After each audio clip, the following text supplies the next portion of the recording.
Son as 50 primeiras persoas que entran no Centro de Recría Gallos o Castro da Deputación, o primeiro público en España. E fixérono con esta expectación.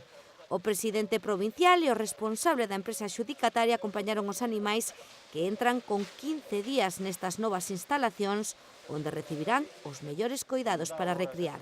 Por fin pos en funcionamento o Centro de Recría de Castro, un centro feito con diñeiro dos lucenses, de todos os lucenses, con diñeiro público de todos os lucenses, feito nun terreo público tamén, de todos os lucenses.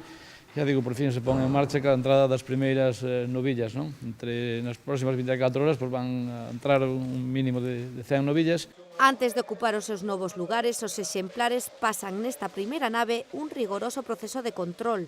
E facemos un exame moi exhaustivo onde vamos a pesalas, vamos a medilas, vamos a mirar temperatura, vamos a auscultar, vamos a mirar signos de diarrea, confalitis, conjuntivitis.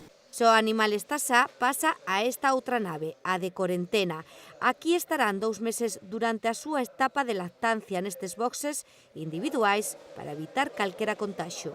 Cando vayan avanzando a edad, van a pasar naves con cubículos, onde inseminaremos, e marcharánse para retornarán de volta onde as súas explotacións de orixe, pois entre os 7 e os 8 meses de preñez.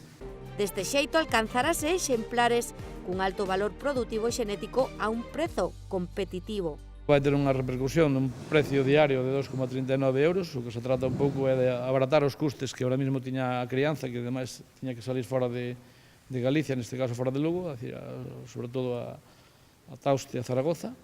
E, bueno, que pretendemos eso, un pouco mellorar tamén a calidade de vida dos nosos gandeiros, porque moitos dos problemas que teñen nas explotacións, pois unha é a falta de man de obra e tamén a falta de instalacións. Costes que incluen transporte, tratamentos de fertilidade, alimentación, controis sanitarios, entre outros servizos, e evitará que os gandeiros se despracen fora de Galicia para recriar. A idea é que a xente recría aquí, que a xente recríe máis, que teña máis recría, para repoñer máis, para medrar ou para vender ou para o que eles decidan.